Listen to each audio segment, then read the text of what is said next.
The hour deadline passed without another word from the Vrethian fleet. Tejo knew what that meant. They were preparing, loading troops into dropships, planning their assault. Good. Every minute they spent planning was another minute his people spent preparing. The command center had transformed into controlled chaos. Nari stood at the central display, surrounded by 3 other tactical officers. They were running simulation after simulation, predicting where the Vrethians would land based on standard military doctrine. "They'll want flat ground," Nari said, highlighting 6 zones on the map, here, here, and here, close to population centers but with room to stage. They'll deploy in waves. First wave establishes beachhead. Second wave brings heavy equipment. Third wave is the main assault force. Tejo studied the map. "Show me the approaches from each landing zone." The display shifted. Red lines appeared, showing likely routes the Vrethian forces would take toward the colony's main settlements. The lines converged like rivers flowing downhill. "Predictable, conventional, perfect," Tejo murmured. He turned to Sergeant Hyun Kang, who had just arrived from the armory. The demolitions expert had a grin on his face that made him look slightly unhinged. "Tell me you brought toys," Tejo said. Hyun's grin widened. "Sir, I brought every toy we have. Mines, charges, remote detonators, and some surprises I've been saving for a special occasion." He pulled up his tablet. "I'm thinking we seed the entire approach with smart mines, the expensive ones that calculate their own firing solutions. We put them in grid patterns. When the first one goes off, it triggers a cascade. How many can we deploy?" Tejo asked. "Maybe 10,000 units if we strip every warehouse and use the civilian construction supplies too." "Do it. I want those approach routes to become killing fields," a new voice interrupted. "Captain Kim?" Tejo turned to see Dr. Sora Yoon walking toward him. The physicist looked tired but alert. She was still wearing her laboratory coat over civilian clothes. "Dr. Yoon, thank you for coming. The governor said it was urgent." Sora glanced at the tactical display. "I assume this isn't about the new irrigation system." Despite everything, Tejo almost smiled. "No, I need you to reprogram some systems. The agricultural drones specifically." Sora frowned. "The farm drones? We have 300 of them. They're designed to monitor crops and distribute pesticides. Can they be modified to identify targets and deliver explosives instead?" The physicist was quiet for a moment. Then she nodded slowly. "The sensor packages are actually quite sophisticated. They can already distinguish between different types of vegetation, identify patterns, track movement.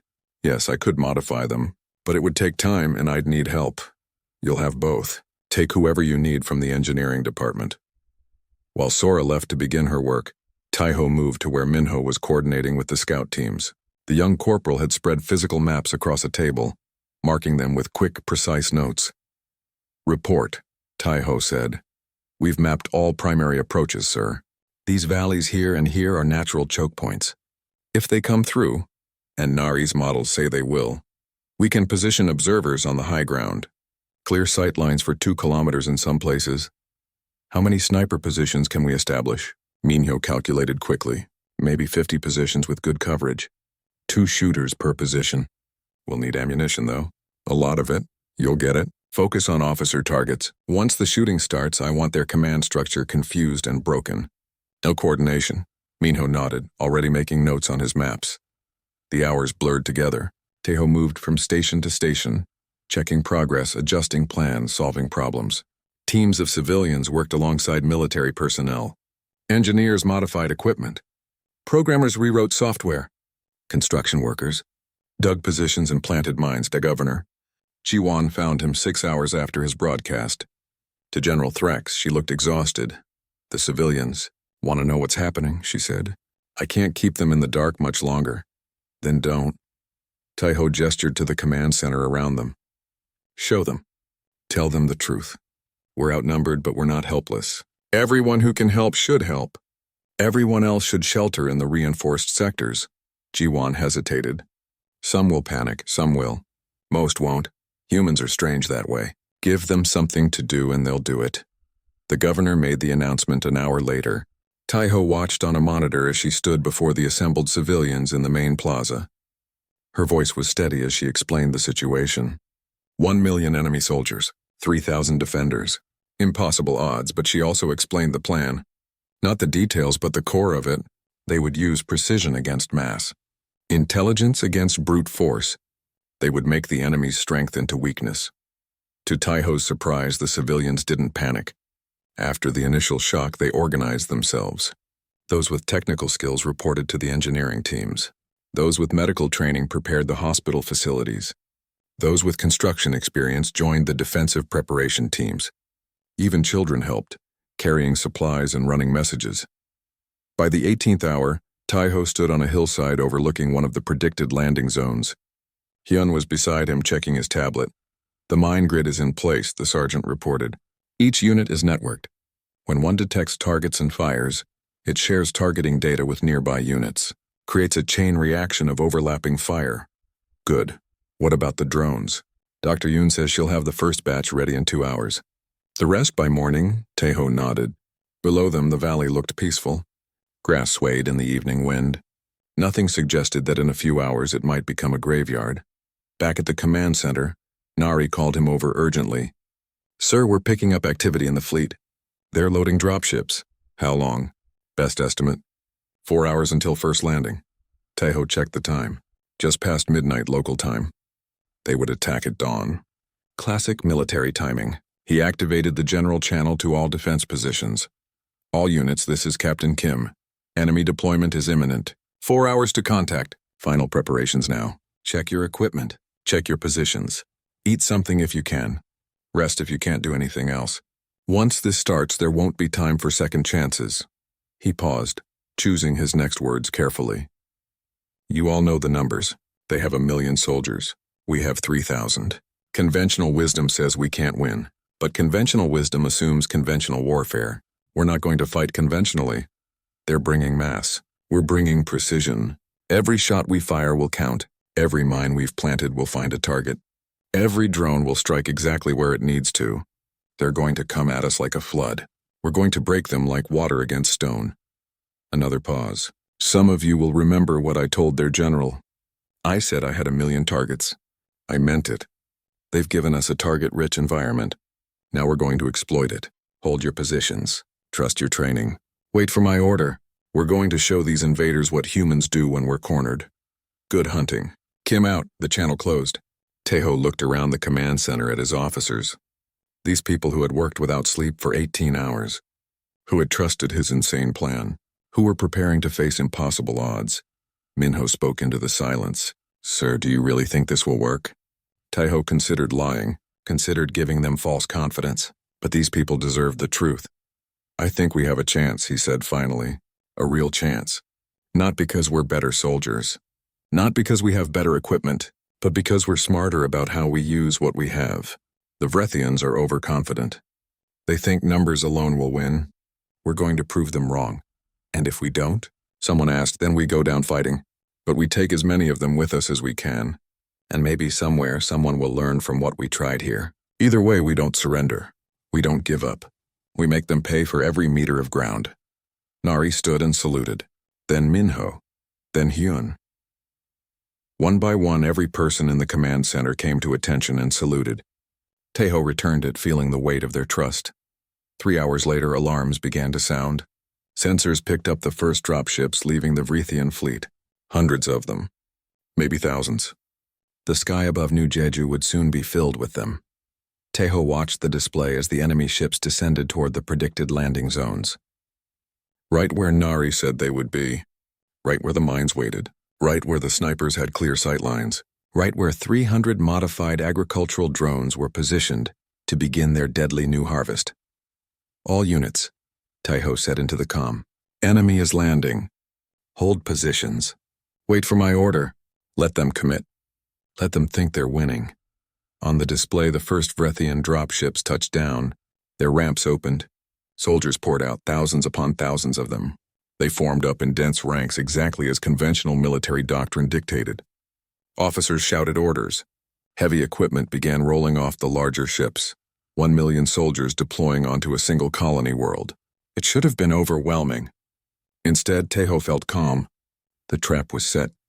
The enemy had walked right into it. He looked at Nari. She nodded. Her fingers hovered over the activation controls. Light them up, Taiho said quietly. The alarm screamed across New Jeju Colony just after dawn. Captain Tai-Ho Kim was drinking his morning coffee when the first warning flashed across his command terminal. His hand froze halfway to his mouth as he read the message. Ships, hundreds of them, dropping out of hyperspace at the edge of the system. He set down his coffee carefully and reached for his comm device. Within minutes, every Defense Force member on the colony was rushing to their posts. The civilians didn't know yet. That would come soon enough. Tai-Ho walked quickly through the corridors of the command center. His boots echoed on the metal floor. Lieutenant Narichoi was already at her station, her fingers flying across multiple screens.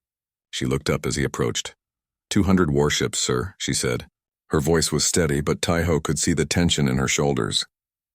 Vrethian Empire markings. They're in high orbit now. Have they made contact? Tai-Ho asked. Not yet, but they're positioning for a broadcast. Tai-Ho nodded and moved to the main display. The holographic image showed the colony below and the enemy fleet above. 200 ships. New Jeju had 3 patrol boats and a handful of defense platforms. The math was cruel and simple. Governor Ji-won Lee arrived minutes later, still buttoning her formal jacket. She was a tall woman with gray hair pulled back severely. Her face was pale but composed. Behind her came the other council members, a mix of civilian administrators and military advisors. How bad is it? Ji-won asked quietly. Before Tai-Ho could answer, the communication system crackled to life. Every screen in the command center switched to the same image. An alien face filled the displays.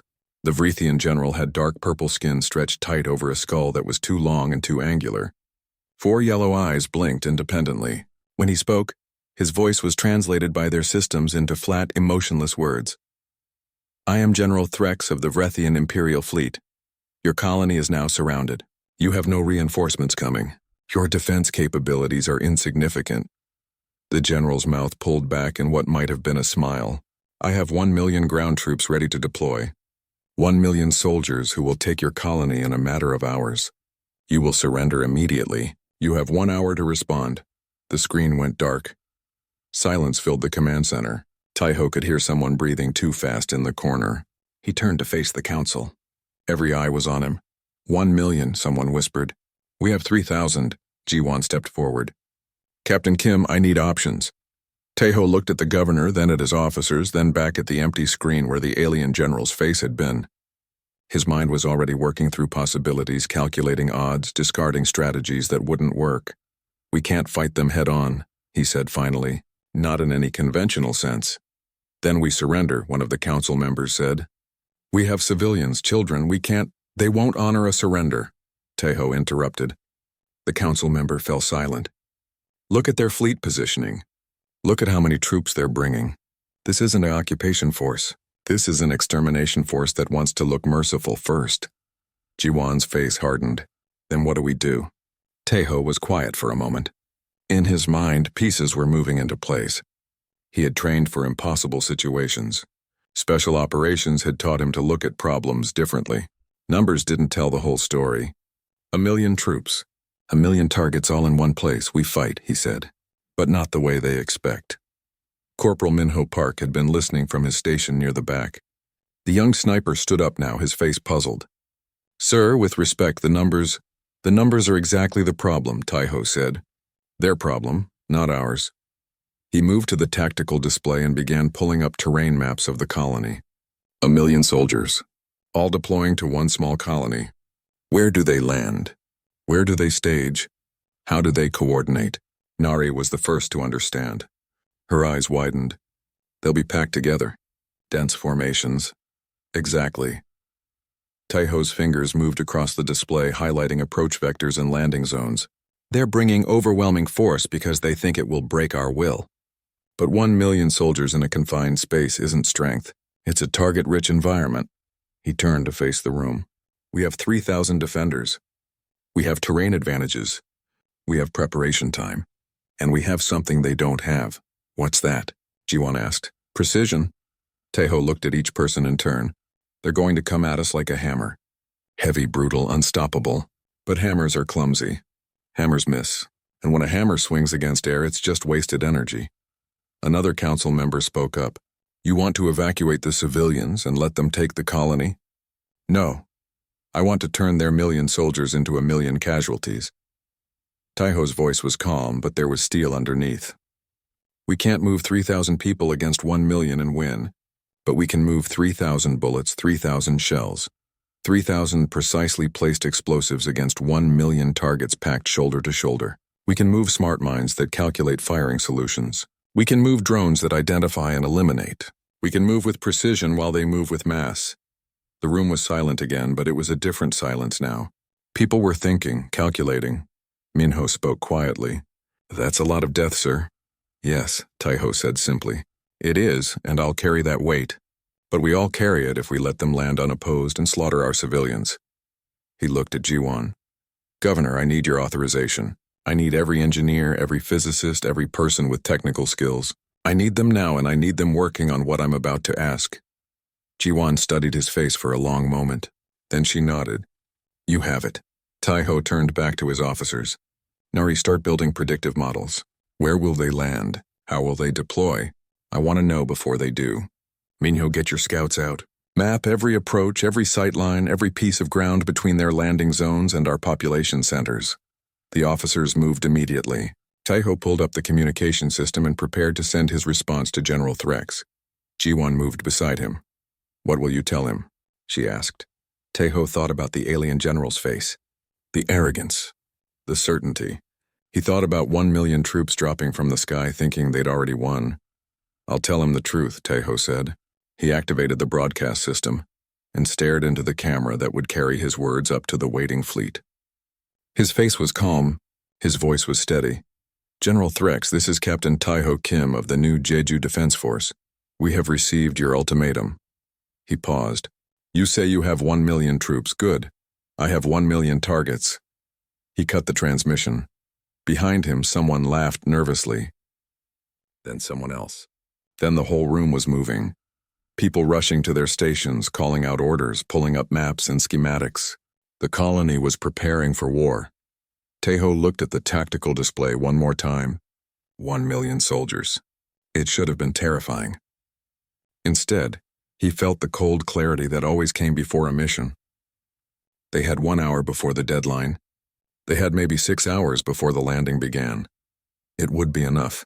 It had to be enough. He started giving orders. The Battle of New Jeju ended, but the work had only begun. Taiho spent the first hours after the Vrethian withdrawal coordinating with Admiral Soman's fleet.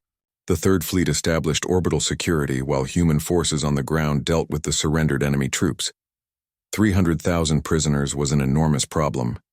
New Jeju had been built for 150,000 people, and now it had double that number, most of them enemy soldiers. Food, water, medical care, shelter, all of it had to be organized. Governor Jiwan worked with her civilian administration to set up detention camps. They weren't cruel about it. The Vrethians had tried to conquer them, yes, but they'd also surrendered. Human military law was clear about treatment of prisoners. Taiho walked through one of the camps 3 days after the battle. Vrethian soldiers sat in organized groups, most of them still looking shocked. They stared at him as he passed, some with fear, some with what might have been respect. A Vrethian junior officer approached, escorted by 2 human guards. The alien's uniform was torn and bloodstained. One of his 4 eyes was swollen shut. You are Captain Kim? The Vrethian asked in halting English. I am. I commanded a company in the 3rd wave. 200 soldiers. The alien's voice was quiet. 7 survived. How did you do this? We were 1,000,000 strong. Taiho studied the young officer. He couldn't have been much older than Minho. You were 1,000,000 targets in a confined space. Your general used you poorly. Will you execute us? No, you're prisoners of war. You'll be treated according to military law. Humanely. The Vrethian officer looked confused. But we came to exterminate you. Your Captain Bora's squadron destroyed my brother's ship. Why show mercy? Because the war is over, Taiho said simply. You lost, we won. Killing you now serves no purpose. He nodded to the guards. Make sure he gets medical attention for that eye. As Taiho walked away, he heard the Vrethian officer speaking quietly to his guards. We were told humans were weak, divided, easy prey. A pause. We were told wrong about everything. Back at the command center, Nari was coordinating with Admiral Soman's intelligence officers. The Admiral herself was in orbit, but she'd sent a team down to debrief Taiho's officers and collect data on the battle.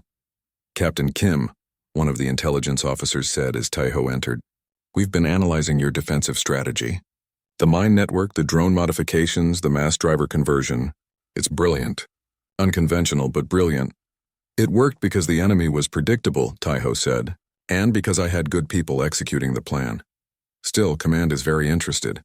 We'd like to implement similar defensive systems at other colonies. With your permission, we'll be sending your tactical data to Fleet Headquarters." Taiho shrugged. "Do what you need to do.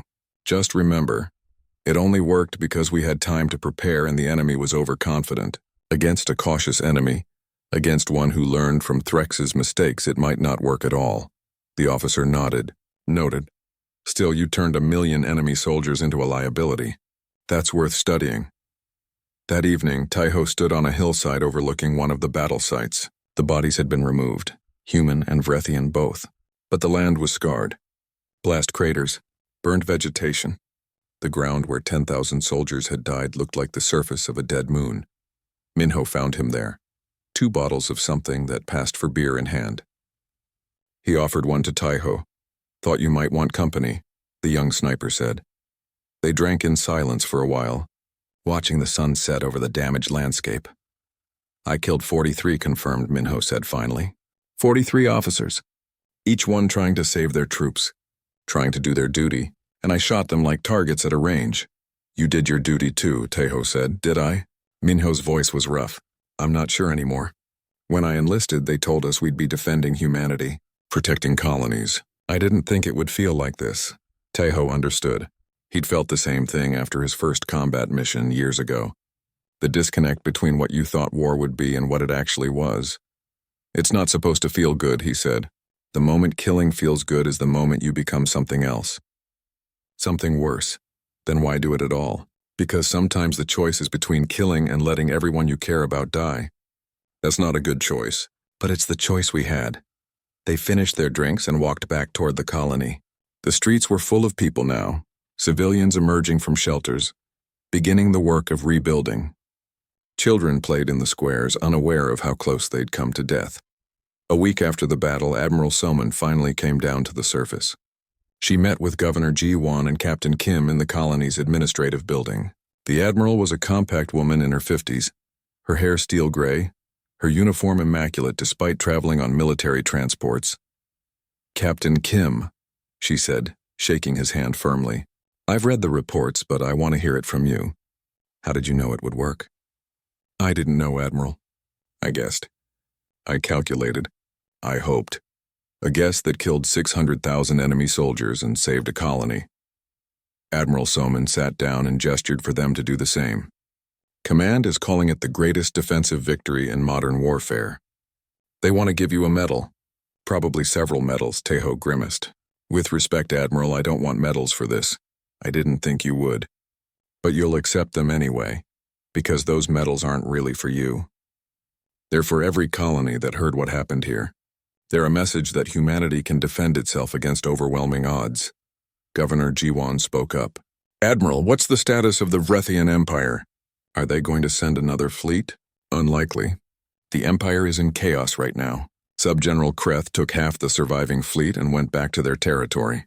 He's been broadcasting what happened here, showing the tactical data, showing how Threx's arrogance and poor strategy led to catastrophic defeat." Admiral Soman pulled up a data pad. "According to our intelligence, there are already calls for Threx to face military tribunal. Some of their military leaders are using New Jeju as an example of everything wrong with current Vrethian doctrine. So we started a civil war," Taiho said flatly. "You exposed flaws that were already there. The Vrethians have been conquering through numerical superiority for decades. They've never faced an enemy that could turn that advantage into a weakness. You taught them that lesson." Harshly, Admiral Soman stood. "I'll be honest, Captain. Fleet Command wants to promote you. They want to bring you to headquarters, have you train other officers in your tactics. But Governor Lee has already told me you'll refuse." Taiho glanced at Ji-won, who smiled slightly. "I know my people, Admiral. I'm staying here," Taiho confirmed. "New Jeju needs rebuilding. These people trusted me. I'm not leaving." The Admiral nodded, unsurprised. "Then I'll tell Command to send their training officers here."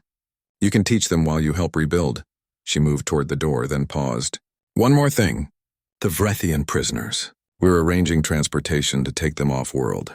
They'll be held at secure facilities until diplomatic negotiations conclude.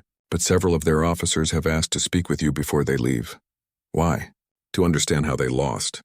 To understand you. Admiral Soman's expression was unreadable. Whether you want it or not, Captain, you've become something of a legend. To humans and aliens both. After the Admiral left, Taiho sat with Jiwon in silence. You did save us, you know, the governor said gently. I know you're struggling with the cost, but without you we'd all be dead. Every civilian. Every child. All gone. I know. Doesn't make it easier. It's not supposed to be easy. The day it becomes easy is the day we've lost something important. Taiho thought about the Vrethian junior officer in the camp, asking why humans showed mercy. He thought about the 600,000 dead. He thought about his own soldiers, traumatized by what they'd done even though it was necessary. Governor, when we rebuild, I want a memorial. Not just for our casualties. For all of them. Human and Vrethian both. Jiwon looked surprised. That might be controversial, I don't care. They were soldiers following orders just like us. Most of them didn't want this war any more than we did. They deserved to be remembered. The governor considered this, then nodded. I'll propose it to the council. It might take time, but I think you're right. We should remember all of it. The victory and the cost. 2 weeks after the battle, Taiho stood in front of the captured Vrethian officers. There were 30 of them, ranging from junior lieutenants to senior commanders. They'd all requested this meeting. Admiral Soman had approved it under guard and with strict protocols. A Vrethian colonel spoke for the group. He was older than the others, with scars across his purple skin that spoke of many campaigns. Captain Kim, we are to be transported off-world tomorrow. Before we go, we wanted to understand. General Threk said you were primitive, that your defenses would crumble. Instead, you destroyed us. How? Taiho looked at the assembled officers. Enemy soldiers, prisoners, but also fellow military professionals who'd survived something terrible and were trying to make sense of it. Your general brought 1 million soldiers because he thought numbers would overwhelm us. He was wrong. In a confined space against a prepared enemy, large numbers become a liability. Every soldier is a target. Understood. See you on the other side. The countdown reached 0. Taiho didn't hesitate. Fire.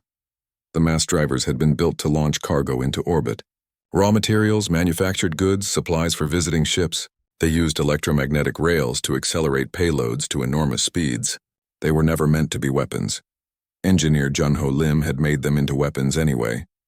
The first projectile left the mass driver at 17 kilometers per second. It was a simple tungsten rod, 3 meters long and 30 centimeters wide. No explosives, no guidance system. Just dense metal moving at incredible velocity. It hit a Vrethian cruiser amidships. The kinetic energy alone was equivalent to a small nuclear weapon. The ship's shields flickered and died. The hull buckled. Atmosphere vented into space. The cruiser broke in half, both sections tumbling away from the fleet in a debris cloud.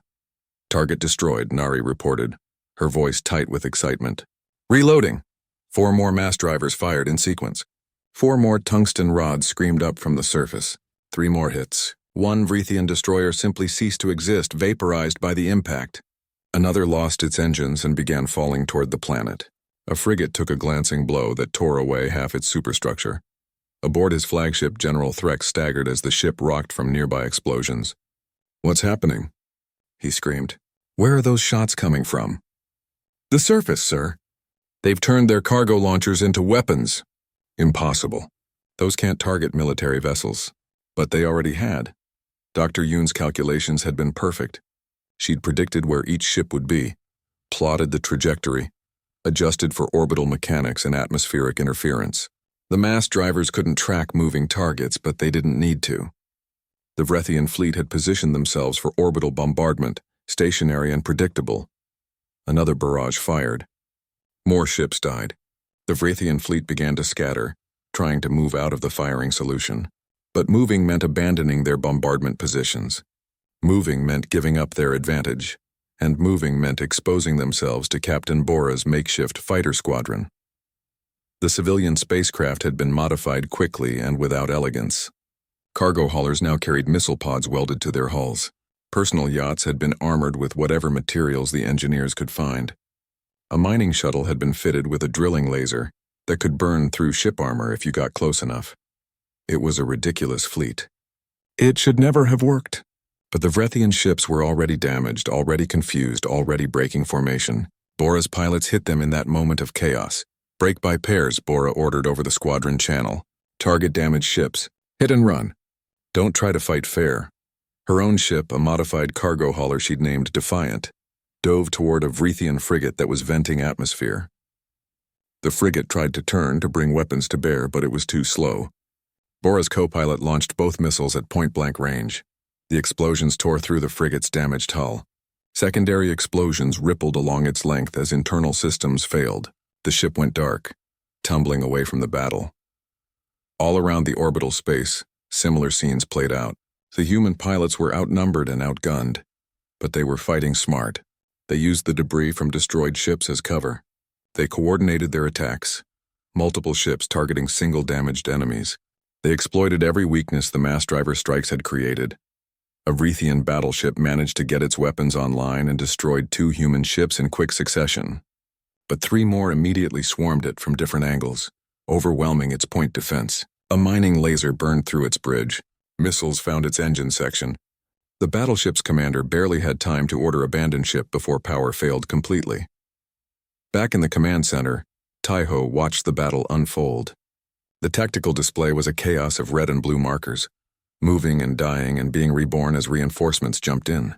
But slowly, steadily, the red markers were decreasing. Enemy fleet is breaking up, Nari reported. Some ships are pulling back to high orbit. Others are trying to maintain bombardment positions, but our mass drivers keep targeting them. How many ships have we lost? 7 fighters destroyed. 3 more damaged. Bora's squadron is running low on missiles. Taiho made the calculation instantly. Tell Bora to fall back. They've done enough. We can't risk losing more pilots. But before Nari could relay the order, something changed on the display.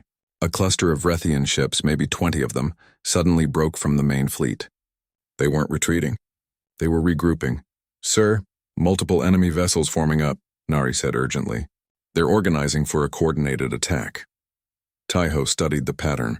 These ships were moving with purpose now, with coordination. Someone competent was taking command. Someone who understood that they needed to work together to survive. Target the lead ship, Taiho ordered. That's their rally point. Kill it. 2 mass drivers fired simultaneously. But the Vrethian formation was already moving, already dispersing. The tungsten rods missed, passing through empty space. The enemy ships continued their advance toward the planet. They're coming in for a close strike, Nari said. If they get low enough, our mass drivers won't be able to target them without risk to the colony. Taiho's jaw tightened. This was the problem with defensive warfare. Eventually, a determined enemy found a way through. He activated the command channel. All ground forces, incoming enemy strike. Take cover. Repeat, take cover now. The Vrethian ships dove toward the atmosphere, their weapons charged. They would burn the colony from the sky. Consequences be damned. Better to destroy everything than admit defeat to an inferior force. Then, at the edge of Taiho's tactical display, new contacts appeared. Dozens of them, hundreds. Ships dropping out of hyperspace at the system's edge. New contacts, Nari shouted. Massive fleet inbound. For a terrible moment, Taiho thought it was Vrethian reinforcements. His insane gambit had failed. They'd fought so hard, won against impossible odds, and now more enemies were arriving to finish them. Then Nari's voice came again, different now, shocked, relieved. Sir, they're human. It's the 3rd Fleet, Admiral Soman Park's fleet. The command center erupted in cheers. Taiho felt something unknot in his chest. Reinforcements. Against all probability, human reinforcements had arrived. Admiral Soman Park's 3rd Fleet was one of humanity's primary battle groups. 20 capital ships, 40 cruisers, 100 smaller vessels. They'd been 3 systems away when New Jeju's distress signal went out. They'd pushed their hyperspace drives to the limit to get here, and they'd arrived at the perfect moment.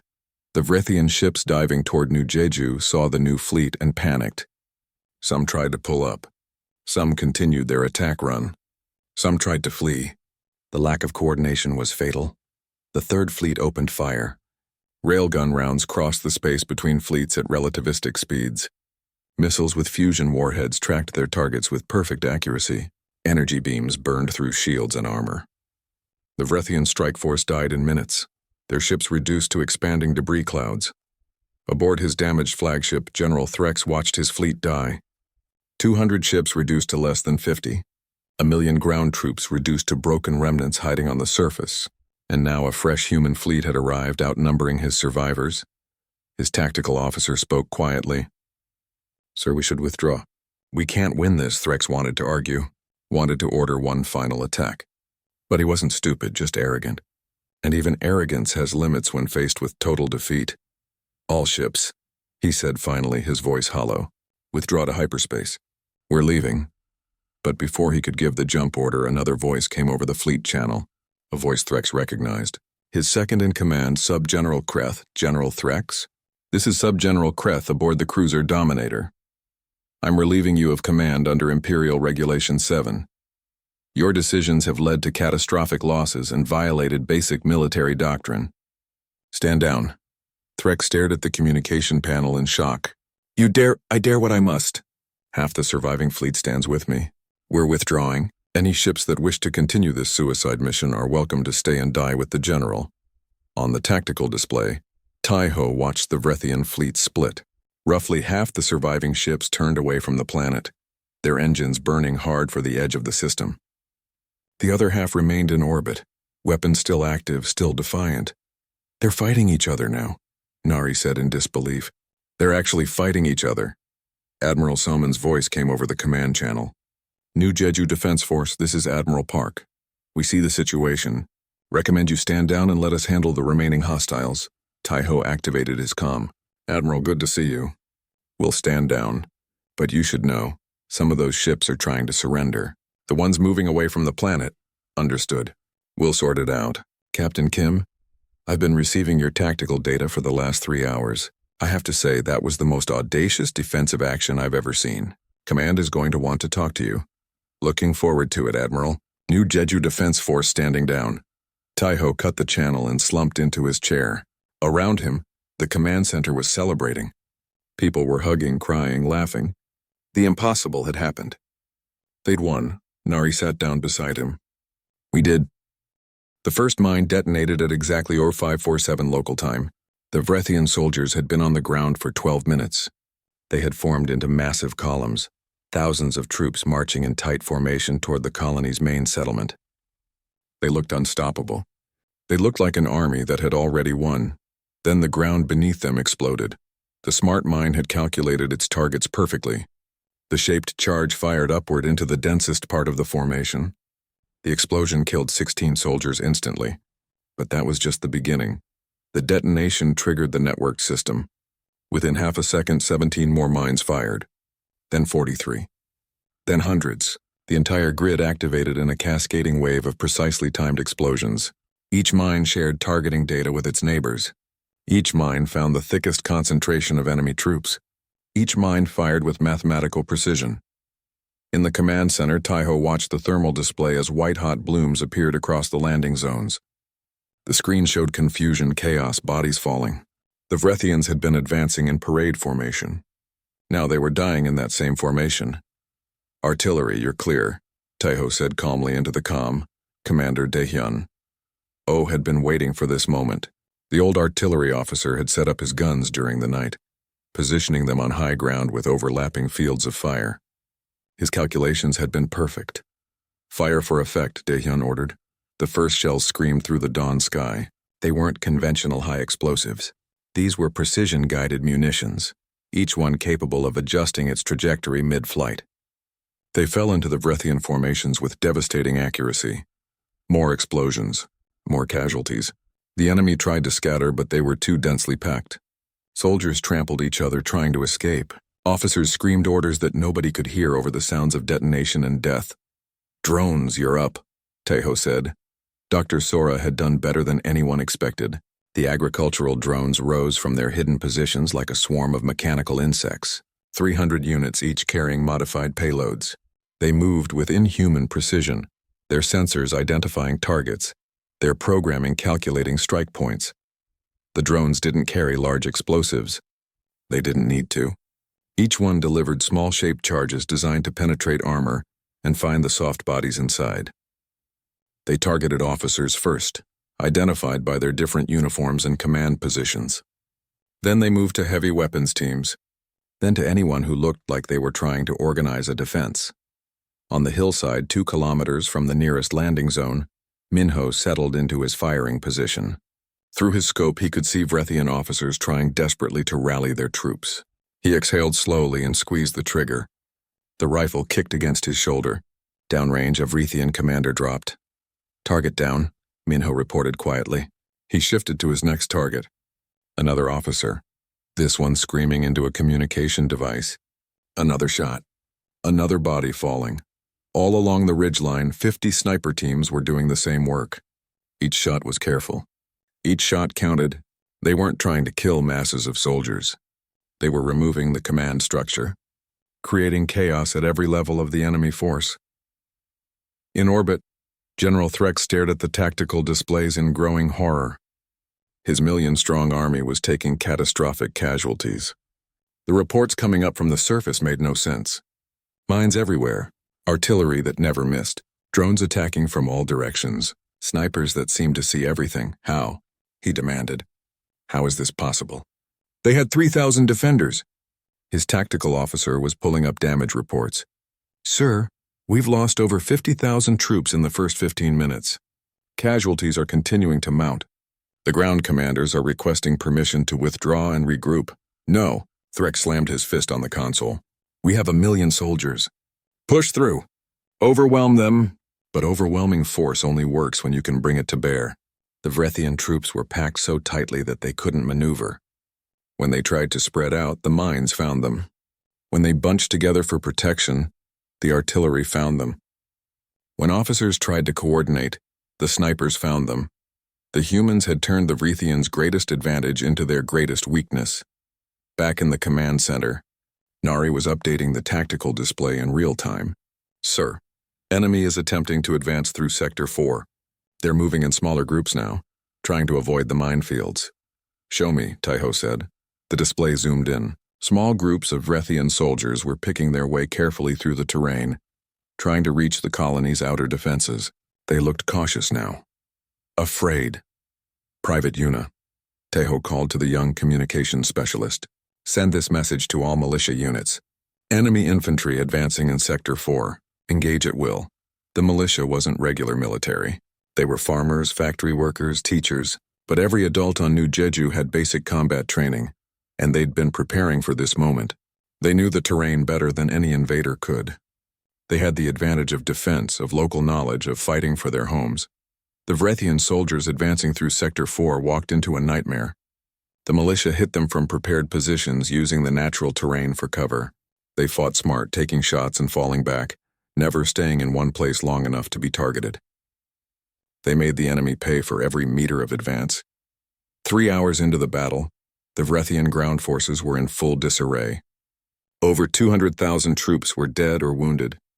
The survivors were scattered across 6 landing zones, unable to coordinate, unable to advance, unable to retreat because their own numbers clogged every route. Commander Daehyun's artillery continued to fire, each shell finding its mark. The drones continued their work, patient and relentless. The snipers continued picking off any officer who showed themselves.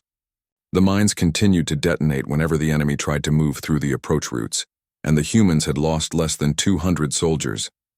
Taiho watched the battle unfold with grim satisfaction. It was working. The insane plan was actually working. But he knew this wasn't over. Threx still had hundreds of thousands of troops on the ground. The general would adapt. He would learn. As if reading his thoughts, Nari spoke up. "Sir, we're seeing new movement from the fleet. They're repositioning." "For what?" "Orbital bombardment, most likely.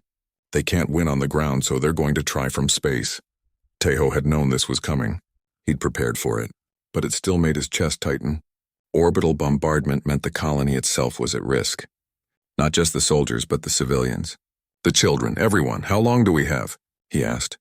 "Maybe an hour before they're in position." Maybe less if Threx is angry enough to be reckless. Tejo looked at the tactical display one more time. The battlefield was covered in red markers showing enemy casualties. So much death, and there would be more before this was over. He activated his command channel. All units, excellent work. The enemy ground force is broken, but they're going to try orbital strikes. Fall back to secondary positions. Civilians to the reinforced shelters.